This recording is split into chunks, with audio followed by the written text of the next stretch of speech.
Viewers, आपको channel में खुशामदीद कहते हैं। आज आपको ज़िंदगी गुजारने के कुछ टिप्स बताएंगे कि हमारा लाइफस्टाइल कैसा होना चाहिए, क्योंकि अक्सर आपने ये फ़िक्रा सुना होगा, परहेज़ इलाज से बेहतर है। तो अगर हम अपना लाइफस्टाइल ठीक तरह से एडजस्ट कर सकें तो हम बहुत सारी बीमारियों को अपने पास आने से रोक सकते हैं।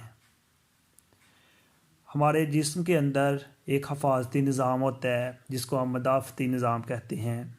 ये हमारे जिस्म का डिफेंस सिस्टम है।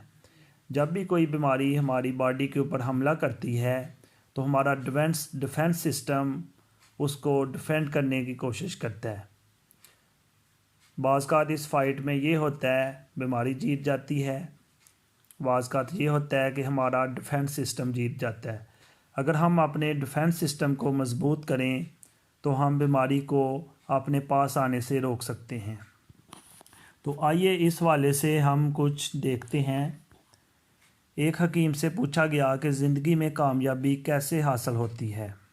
हकीम ने कहा, इसका जवाब लेने के लिए आपको आज रात का खाना मेरे पास खाना होगा। सब दोस्त रात को जमा हो गए। उसने सूप का एक बड़ा बर्तन सबके सामने लाकर रख दिया, मगर सूप पीने के लिए सबको एक एक मीटर लंबा चम्मच दे दिया और सबसे कहा कि आप सबको अपने अपने लंबे चम्मच से सूप पीना है। हर शख्स ने कोशिश की, मगर ज़ाहिर है ऐसा नामुमकिन था। कोई भी शख्स चम्मच से सूप नहीं पी सका। सब भूखे ही रहे। सब नाकाम हो गए तो हकीम ने कहा, मेरी तरफ देखो। उसने एक बड़ा चम्मच पकड़ा, सूप लिया और चम्मच अपने सामने वाले शख्स के मुंह से लगा दिया।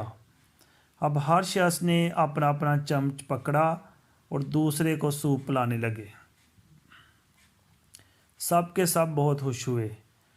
सूप पीने के बाद हकीम खड़ा हुआ और बोला, जो शख्स ज़िंदगी के दस्तरखान पर अपना ही पेट भरने का फ़ैसला करता है वो भूखा ही रहेगा, और जो शख्स दूसरों को खिलाने की फ़िक्र करेगा वो खुद कभी भूखा नहीं रहेगा। देने वाला हमेशा फ़ायदा में रहता है लेने वाले से। हम सब की कामयाबी का रास्ता दूसरों की कामयाबी से होकर गुज़रता है।